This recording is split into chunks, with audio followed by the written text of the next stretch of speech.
Mateus 24, versículo 14. Quem achou, diga amém.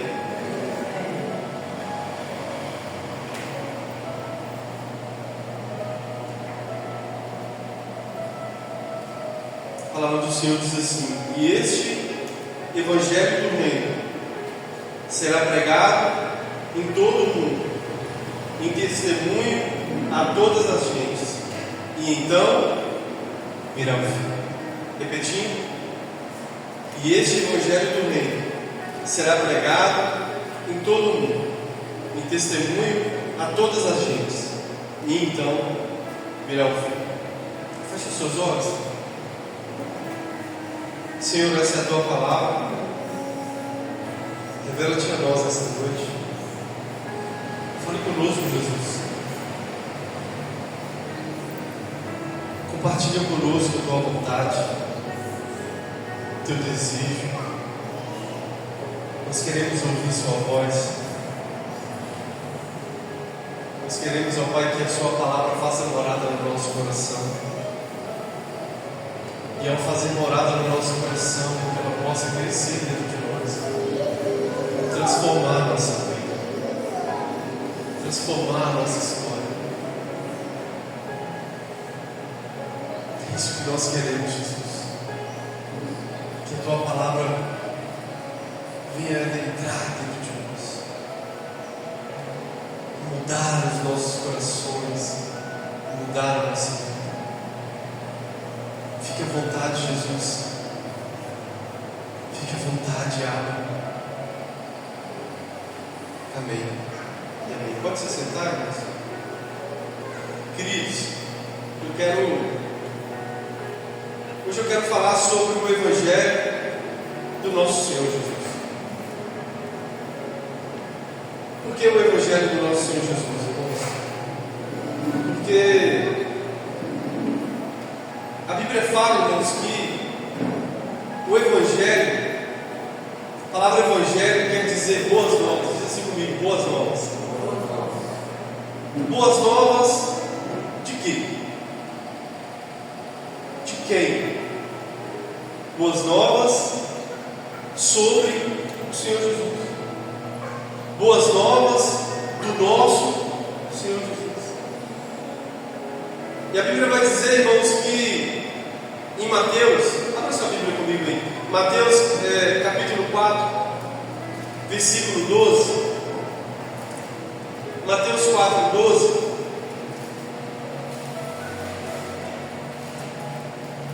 O Senhor Jesus Cristo, a Bíblia vai dizer assim: olha, Jesus, porém, ouvindo que João estava preso, voltou para Galiléia, deixando Nazaré, foi habitar em Cafarnaum, cidade marítima, nos confins de Zebulon e Naftalí, para que se cumprisse o que foi dito pelo profeta Isaías, que diz: a terra de Zebulon e a terra de Naftalí, junto ao caminho do mar, além do Jordão, a Galiléia das nações, e o povo que estava sentado em trevas viu uma grande luz, e aos que estavam assentados na região e sombra da morte a luz raiou. Versículo 17. Desde então começou Jesus a pregar e a dizer: arrependei-vos, porque é chegado o reino.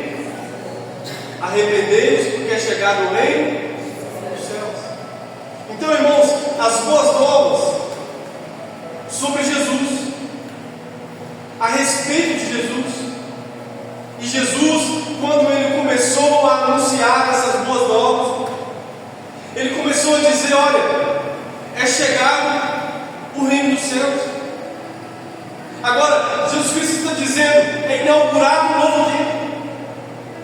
A partir de agora, um novo tempo se inicia sobre a vida de vocês. E qual é esse novo tempo? Um tempo onde o reino dos céus vem sobre vocês. Agora é interessante nós percebermos, irmãos, que todo reino tem um rei. Sim ou não? Todo reino tem um rei. E agora aqui, esse rei, nesse caso aqui, é o nosso Senhor Jesus. Por isso ele está dizendo: arrependei-vos, porque é chegado a vós o reino dos céus. Arrependei-vos, porque eu cheguei aqui. Porque o reino de Deus está chegando a vocês através da minha vida. É isso que Jesus Cristo está ensinando.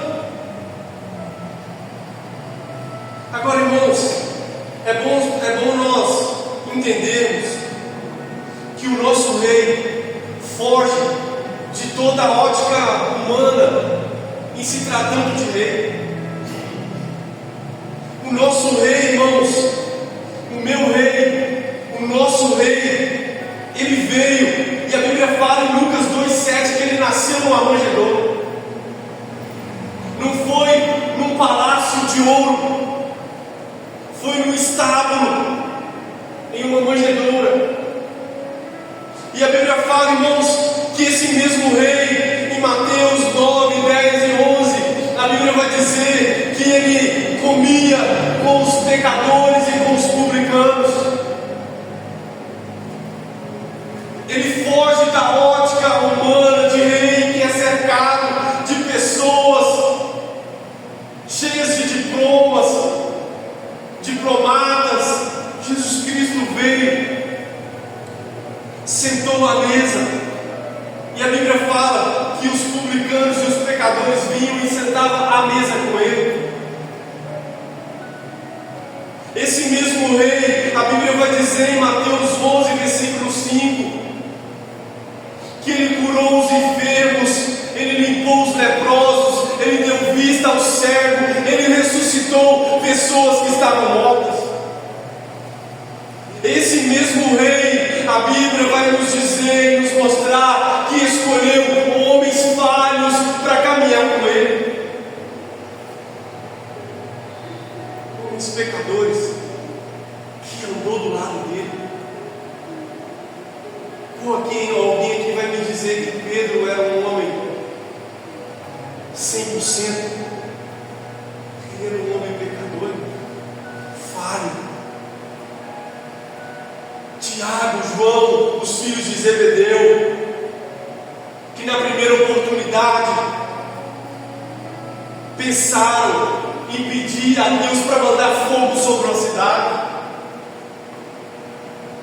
Judas, aquele que o traiu. Irmãos, a Bíblia nos mostra que ele escolheu homens falhos para andar com ele. Esse é o rei que nós estamos falando. A Bíblia nos fala, irmãos, que antes da sua morte, em Mateus capítulo 21, versículo 4, antes da sua morte, quando ele estava indo para a sua batalha final, ele montou no jumentinho. Não foi em um cavalo caro, sabe, queridos, foi um jumentinho. A Bíblia fala em Mateus 26, 49, que ele foi traído por um amigo. É desse rei que nós estamos falando. Foi traído por um amigo. A Bíblia fala, irmãos, em Mateus 27, 33 a 44, que ele morreu em uma cruz. Esse é o rei que nós estamos falando aqui. A Bíblia fala, irmãos, em Lucas capítulo 24, do 6 ao 7, que ao terceiro dia esse rei ressuscitou. A Bíblia fala em 1 Coríntios capítulo 15, versículo 6, que ele apareceu para mais de 500 pessoas. A Bíblia fala em Atos 1, do versículo 1 a 11, que ele subiu aos céus. Mas também em 2 Pedro, capítulo 3, versículo 8 ao 10, que ele vai voltar para nos levar para ele mesmo. Quem está entendendo isso? Agora veja bem, irmãos, o Evangelho não é sobre pessoas comuns. O Evangelho é sobre Jesus Cristo, que mudou vidas e está mudando até hoje. O Evangelho é sobre a vida, a morte, a ressurreição e o retorno de Jesus. Toda a Bíblia fala da vida, da morte.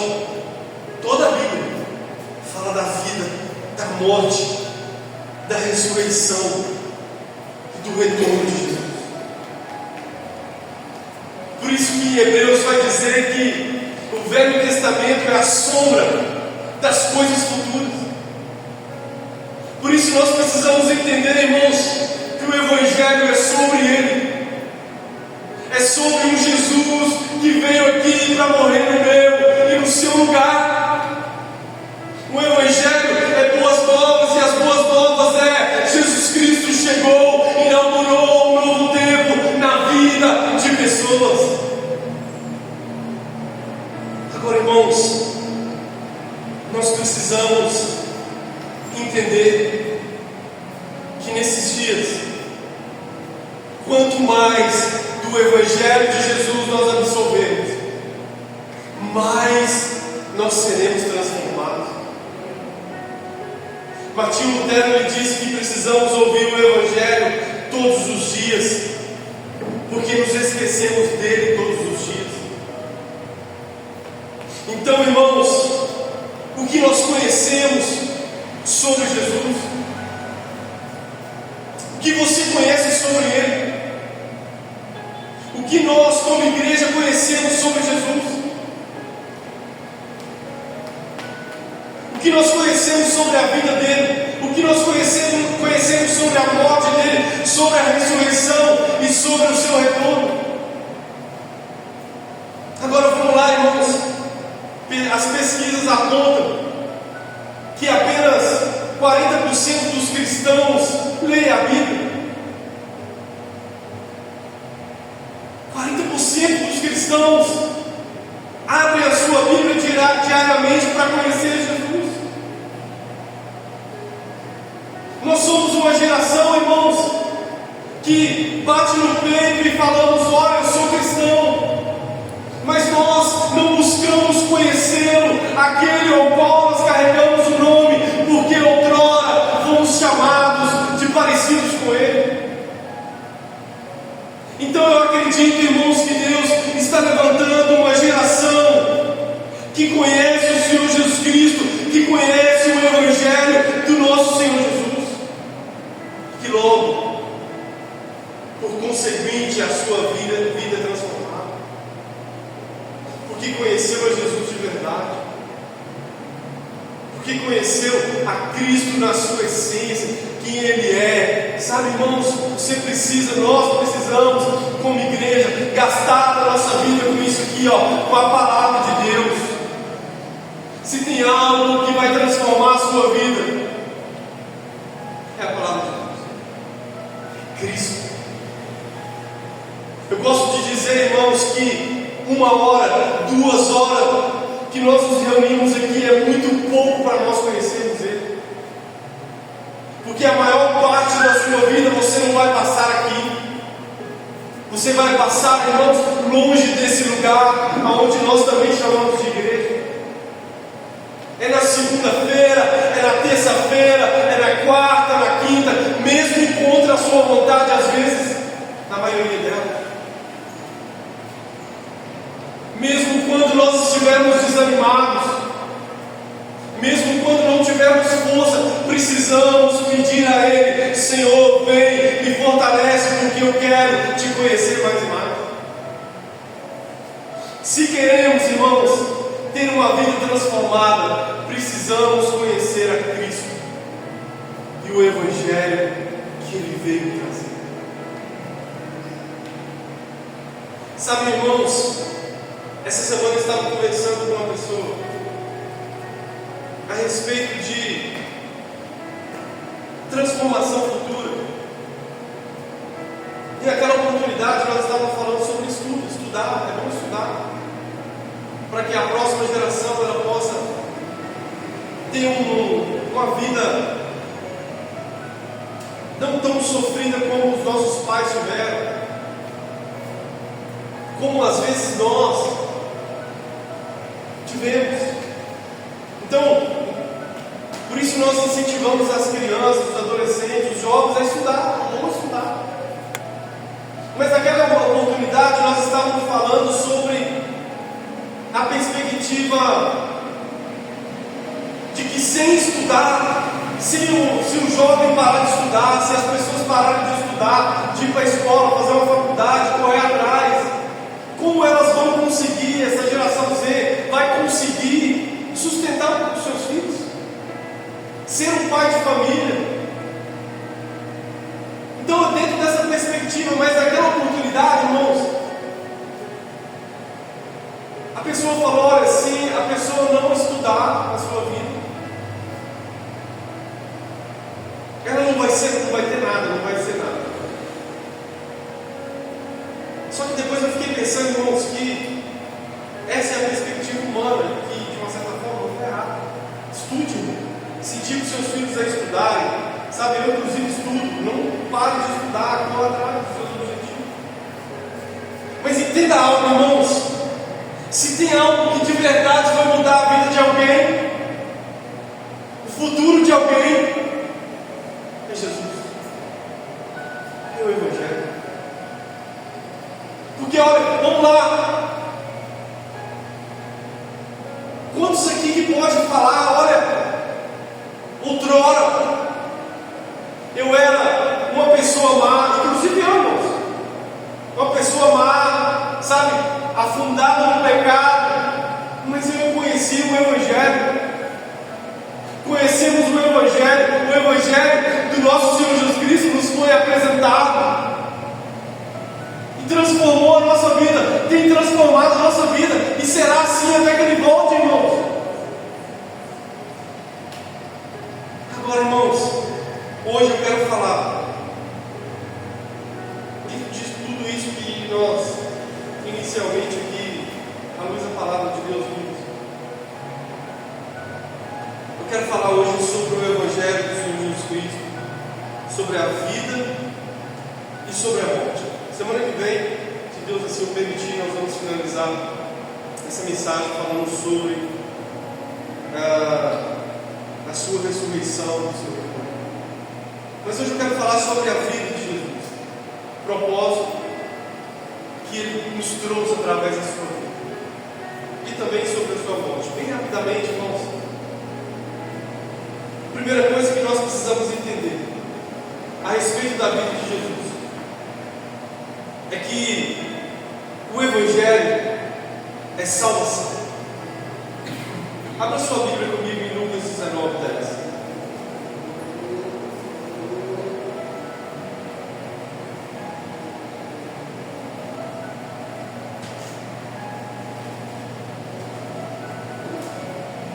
Lucas 19:10.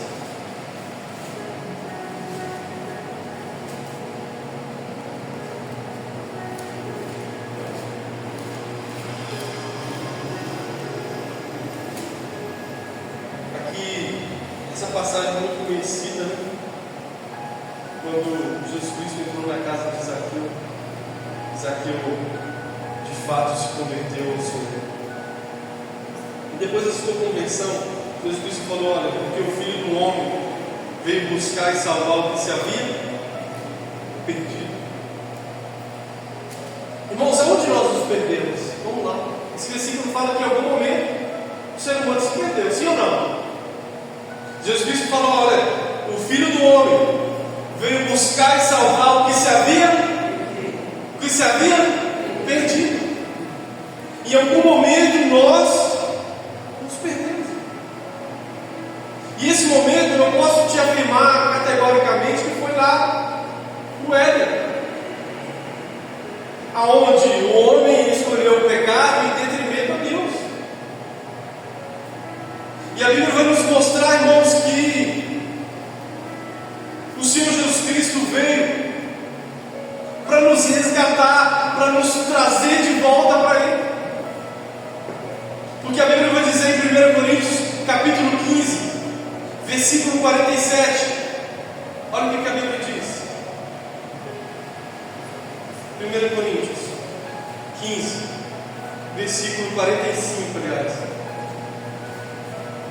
Assim também está escrito: o primeiro homem, Adão, foi feito alma vivente. O último Adão é espírito vivificante.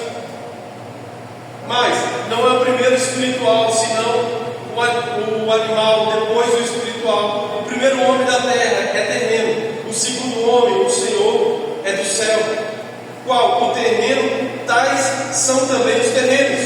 E qual o celestial? Tais também os celestiais. E assim como trouxemos a imagem do terreno, olha isso, irmãos, assim traremos também a imagem do celestial. E assim, e agora, digo isso, irmãos, que carne e sangue não pode herdar o reino de Deus, nem a corrupção herda a incorrupção. Eis aqui vos digo o mistério: na verdade, nem todos dormiremos, mas todos seremos transformados, no momento, no abrir e fechar dos olhos, ante a última trombeta. Porque a trombeta soará e os mortos ressuscitarão incorruptíveis e nós seremos transformados. Porque convém que isso que é corruptível se revista da incorruptibilidade, e que isso que é mortal se revista da imortalidade. E quando isso que é corruptível se revestir da incorruptibilidade, e isso que é mortal se revestir da imortalidade, então cumprir-se-á a palavra que está escrita: tragada foi a morte na vitória. Onde está a morte, o teu aguilhão? Onde está o inferno, a tua vitória? Ora, o aguilhão da morte é o pecado, e a força do pecado é a lei. Mas graças a Deus, que nos dá a vitória por intermédio do Senhor Jesus Cristo. Amém? Então, irmãos, qual é a vitória que nós tivemos? Salvação. De nós termos sido salvos do pecado. Então, irmãos, quando nós falamos isso, eis que surge uma pergunta: como nós vamos ser salvos? Como nós então seremos salvos? Romanos capítulo 10, versículo 9. Romanos 10, 9. A saber, se com a tua boca confessares ao Senhor Jesus em teu coração e creres que Deus ressuscitou dos mortos, será? Se você confessar com a sua boca, se você crer no seu coração que Deus ressuscitou Ele dos mortos, então você será salvo. Hebreus 7,25 vai dizer, irmãos, que é somente por Ele. Olha o que o escritor dos Hebreus vai dizer, Hebreus 7,25.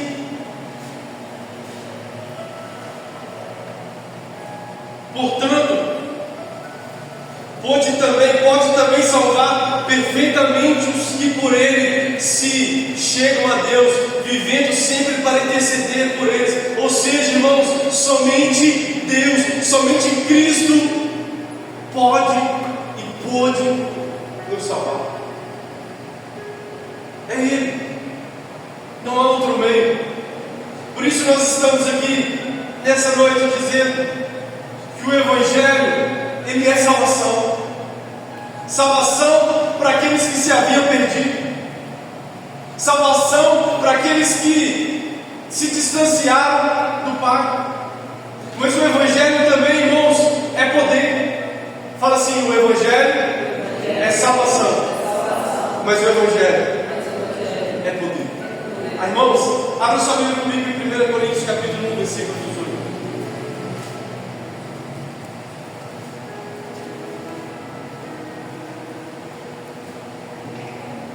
1 Coríntios 1, 18.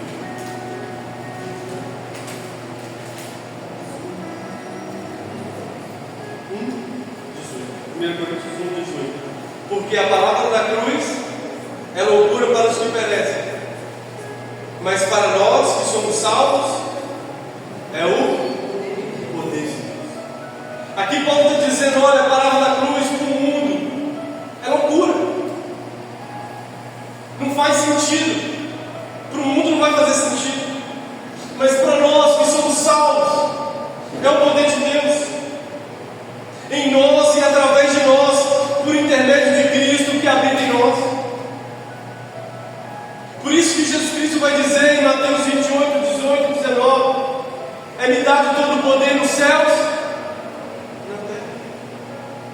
Portanto, ide, ensinai todas as nações, batizando-os em nome do Pai, do Filho e do Espírito Santo.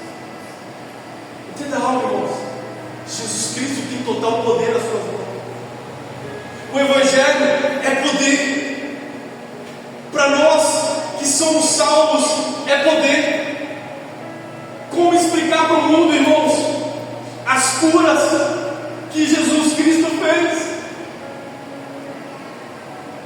Como nós vamos explicar para um médico que acabou de falar: olha, o seu filho não tem jeito mais? Como nós vamos explicar para o médico que, mesmo ele tendo falado, olha, a ciência fala que já era, Jesus Cristo veio, tocou e curou?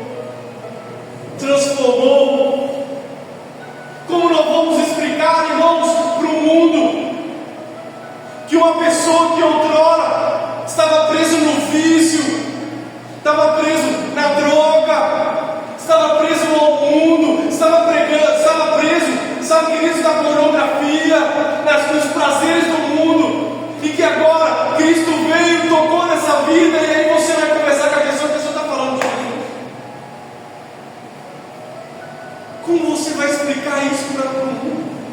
É loucura.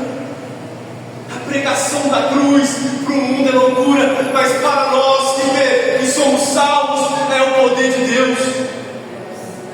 Nós acreditamos que o Evangelho é o poder de Deus. Quem curou a criança é o poder de Deus. Quem libertou o que estava cativo foi o poder de Deus. Quem vai continuar curando, quem vai continuar restaurando, libertando, é o poder de Deus, irmãos. Por isso que nós estamos orando, irmãos. Esses dias, nós estamos clamando que o poder de Deus entre na nossa casa, entre na nossa família, entre no nosso bairro, sabe, queridos, aonde nós estamos inseridos. Nós queremos ver esse poder de Deus entrar nesses lugares.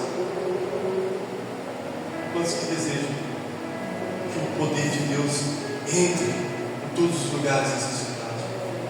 Irmãos, aonde Jesus Cristo passou, Ele transformou pessoas, Ele transformou lugares, Ele fez maravilhas. Eu gosto do último versículo que está em João, capítulo 21. O último versículo, João, ele termina o livro falando: olha, João é um discípulo que tinha mais proximidade com Jesus. Ele termina o livro falando assim: olha, o Evangelho de João falando: olha, se fosse para colocar em livros todos os milagres que Jesus Cristo fez, não teria livros em caminho. Aí a gente tenta ter a dimensão um pouquinho de como que foi, como que era. Uma pessoa como a mulher do fluxo de sangue tocou nele, no meio da multidão, e foi curada. Os discípulos que entenderam isso, a Bíblia fala em Atos dos Apóstolos que as pessoas eram colocadas na beira da rua para que a sombra dos apóstolos, quando passasse, curasse essas pessoas. O Evangelho, irmãos, é poder. O Evangelho é poder, irmãos. Nós só podemos aceitar nada mais, nada menos do que poder.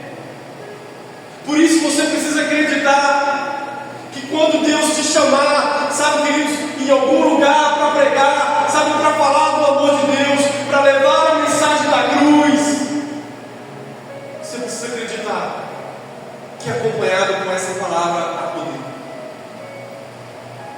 Eu creio, irmãos, que Deus vai nos levar a lugares que somente Ele pode nos levar. Pessoas serão curadas em nome de Jesus. Pessoas serão libertas em nome de Jesus. Eu creio, irmãos, que Deus está levantando uma geração que vai pregar o Evangelho com poder.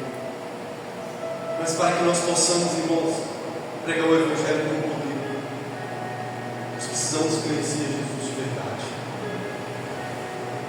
Não somente por aquilo que Ele pode te dar, mas quem Ele é na sua essência.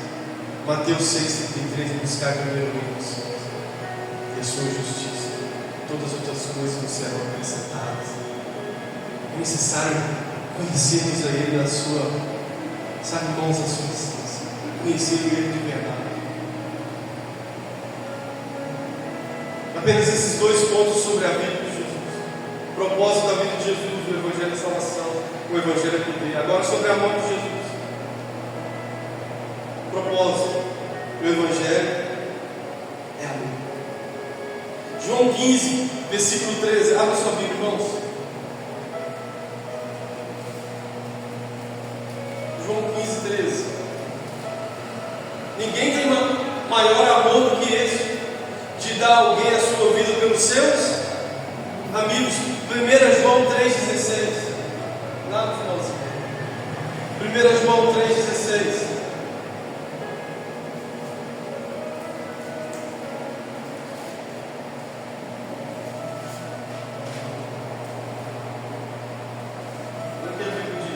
Conhecemos o amor nisso, que Ele deu a sua vida por nós, e nós devemos dar a vida pelos nossos amigos. Então o Evangelho, irmãos, é o quê? Amor, irmãos, não tem como você falar A morte de Jesus representa o amor de Deus. João 3,16 inclusive fala isso.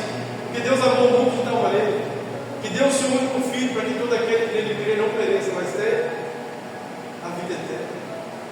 Quando nós olhamos para Isaías capítulo 53, irmãos, no versículo 5, vamos lá. Isaías 53.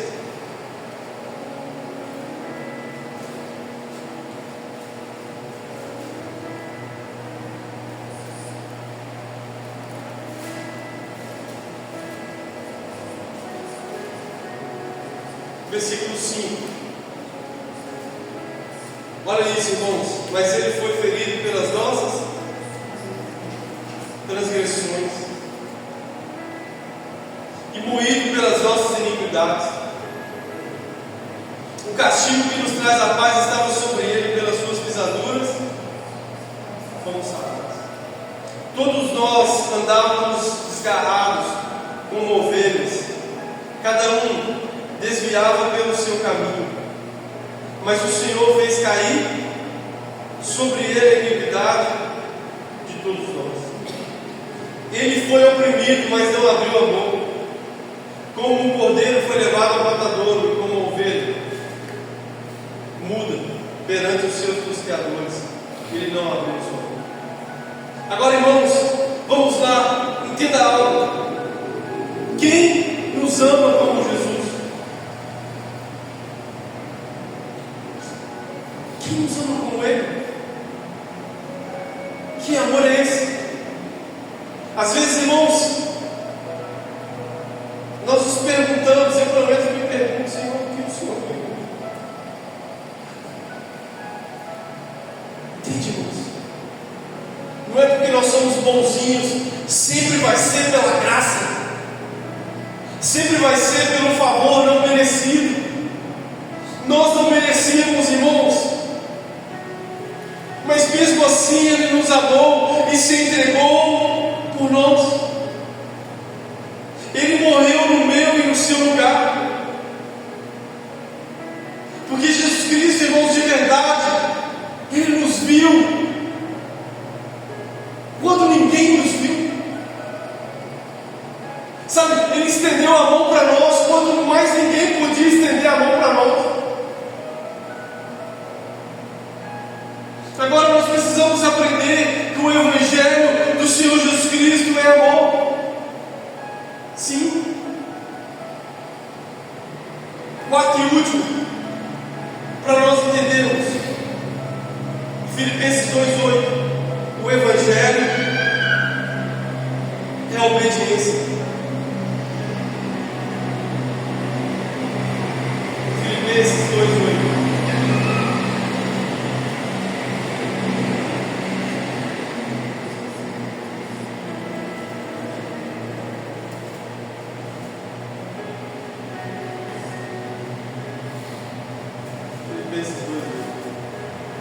A Bíblia vai dizer assim, olha: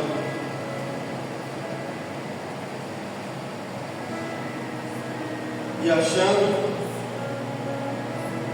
na forma de homem, humilhou-se a si mesmo, sendo obediente até a morte, e morte. Então o Evangelho, irmãos, é a obediência, porque Jesus Cristo obedeceu até a morte. E não foi uma morte qualquer, a morte de cruz. Diga-se de passagem, era a pior morte que alguém poderia viver naquele momento, era ser morto em uma cruz romana. Então não se vive o Evangelho sem obediência. Se Jesus Cristo, irmãos, que é o nosso Senhor, Ele obedeceu até a morte, nós precisamos ser obedientes também. Muitas pessoas querem só um bônus da história. A salvação, eu quero ser salvo. É poder, eu quero mergulhar nesse poder. Eu quero me abraçar com Jesus nesse amor, eu quero viver nesse amor. Amém, irmãos? Todos nós queremos. Eu também quero. Mas o Evangelho é a obediência. Quando nós falamos que precisamos obedecer a Deus, é obedecer em tudo. Não existe meio termo. você é obediente em tudo, ou então você não é obediente. Não se vive o Evangelho sem obediência. Jesus Cristo foi obediente até as últimas consequências, e nós, irmãos, precisamos ser obedientes em tudo, volta a dizer. Mesmo que isso nos continue, nós precisamos obedecer. Para muitos, para o Evangelho chegar até nós nesse dia de hoje, para muitos custou até a vida. Muitos foram mortos porque resolveram ser obedientes a Deus. Quando você vai pegar a história dos apóstolos, quase todos, na sua maioria, fizeram uma pergunta para eles antes deles morrerem: negue a Cristo, negue Ele.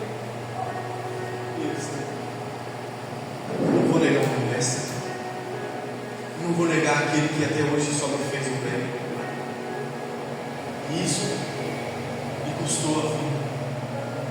Agora, irmãos, trazendo para a nossa vida, muitas pessoas têm trocado Jesus, têm desobedecido a Ele, têm vivido uma vida de desobediência, e o pecado nada mais é do que a desobediência. Quando nós pecamos é porque nós desobedecemos uma ordem de Deus. Abra sua Bíblia comigo em João 14:15.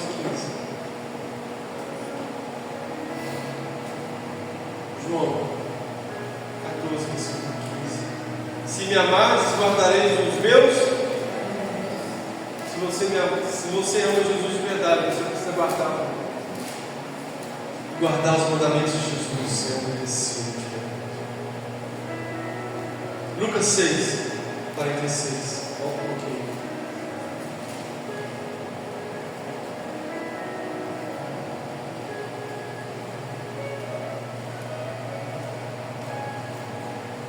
E por que me chamais Senhor, Senhor, e não fazeis o que eu digo?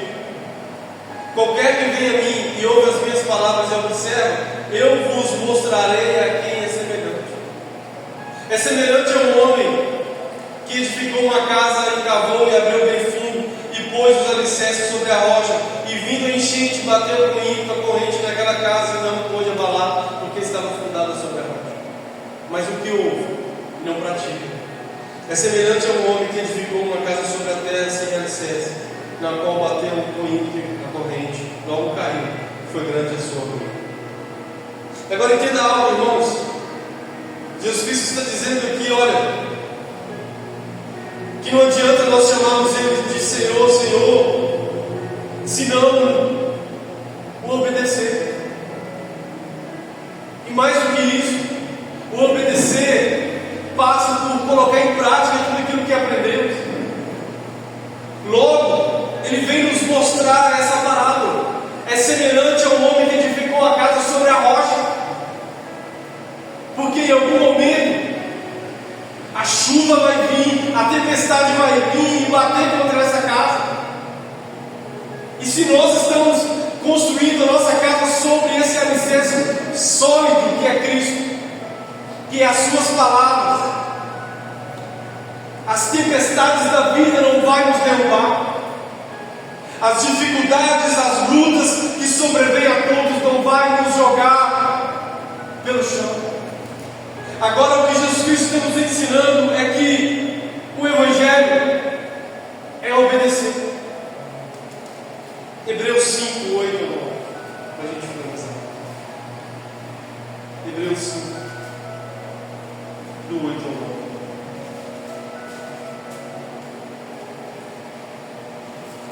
Ainda que era filho, aprendeu a obediência por aquilo que padeceu. E sendo ele consumado, veio a ser a causa de eterna salvação para todos que lhe obedecem. Aleluia! Se você obedeceu, você também será salvo. Amém, queridos? Quem entendeu isso? Veja, irmãos, o Evangelho é salvação, o Evangelho é poder, o Evangelho é amor de Cristo. isso, mas o Evangelho também é obediência. Precisamos, irmãos, aprender a obedecer a Jesus. Gastar a nossa vida com Ele. Gastar a nossa vida com essa obediência que Ele está nos propondo. Construir a nossa casa sobre a rocha. Construir a nossa casa sobre Ele. É tudo sobre Ele, irmãos. Se existe algo, se existe alguém que pode transformar essa sua vida, é Jesus. Não há mais ninguém que pode transformar a sua vida, que pode te dar um futuro que você deseja. Somente Ele pode fazer isso. Se alguém te prometeu outra coisa, quero te dizer, irmãos, olha, tem outro caminho. É somente Jesus. Eu sou o caminho, a verdade e a vida. Ninguém vê ao Pai a não ser por mim. João 14,6. Nós precisamos olhar para Ele. As suas palavras precisam estar guardadas no nosso coração. João 16,33. Em mim tereis paz. No mundo tereis aflições. Tende bom ânimo, eu venci o mundo. João 14,1. Não se turbe o vosso coração. Credes em Deus, crede também em mim. Na casa do meu Pai há muitas moradas. É tudo sobre Ele, irmãos. Para de ficar acreditando nesse lenga-lenga que as pessoas estão pregando na internet. Sabe, irmãos, quantas vezes as pessoas vêm me perguntar, pastor? Um dia a pessoa vem me perguntar, pastor, só pergunta lá quem foi, irmãos.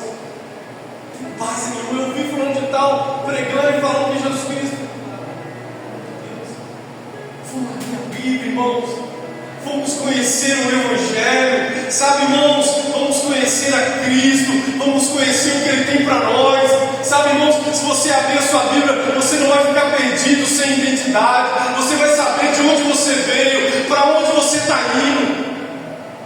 Porque a pessoa que tem identidade, mas a pessoa não sabe de onde veio, não sabe onde está e não sabe para onde está indo. Se você conhecer Jesus, você vai saber quem você é. Ele disse no Evangelho de João, capítulo 1, versículo 12, que a todos quantos o receberam, deu-lhes o poder de serem chamados de filhos de Deus. Eu e você somos filhos. Eu e você somos filhos, e nós, como os filhos, precisamos conhecer o Pai. Olha só, irmãos, na parábola do filho pródigo, Lucas 15, a Bíblia conta que o filho pródigo pegou sua parte da herança e foi embora, sim ou não? Jesus Cristo contando a parábola. Mas existe um personagem dentro dessa parábola, que é o irmão do filho pródigo, que não foi embora, continuou junto com o pai. Mas quando o filho retornou, ele falou assim: olha, eu estive sempre com você, e você não fez uma festa para mim.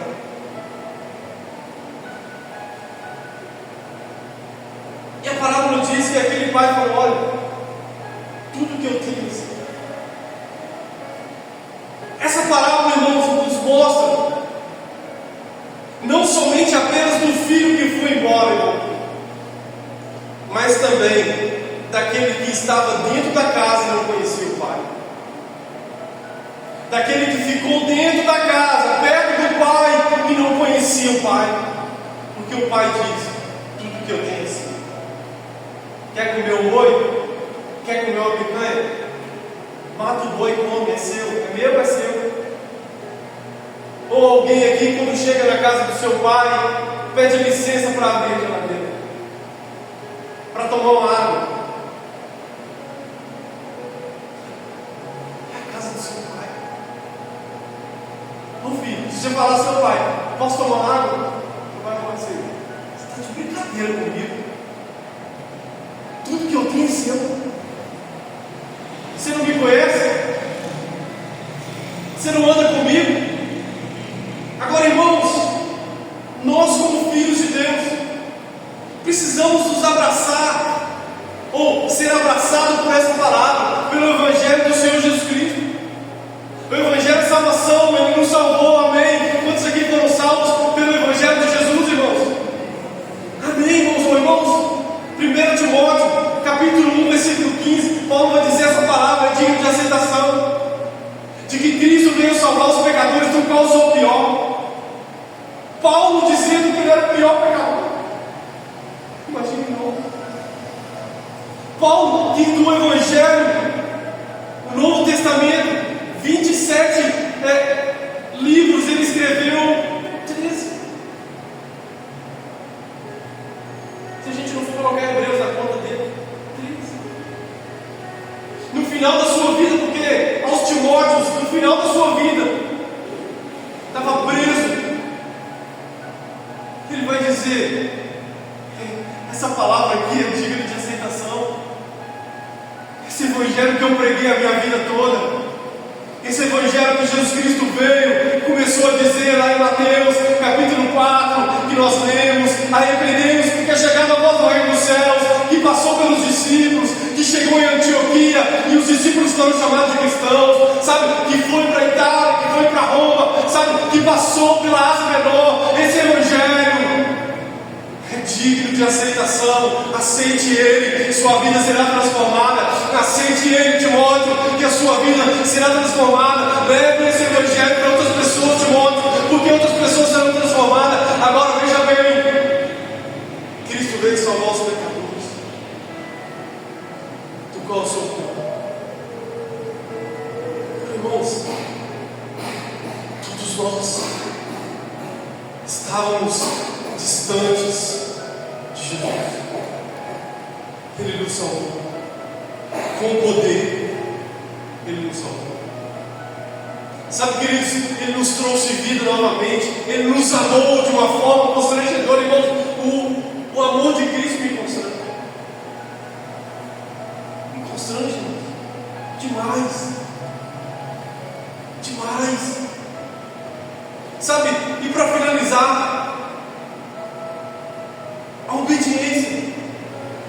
Se nós não obedecermos a Ele, viveremos uma vida fútil, uma vida rasa, uma vida, irmãos, que estamos estagnados no mesmo lugar.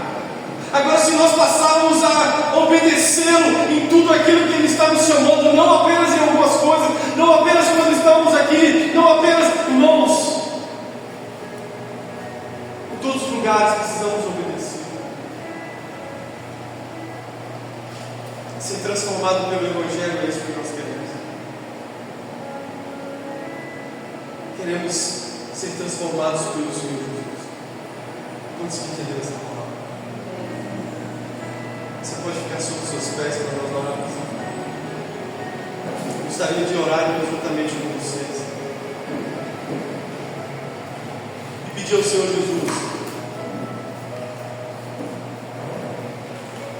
pedir a Ele, irmãos, que essa palavra faça morada em nós.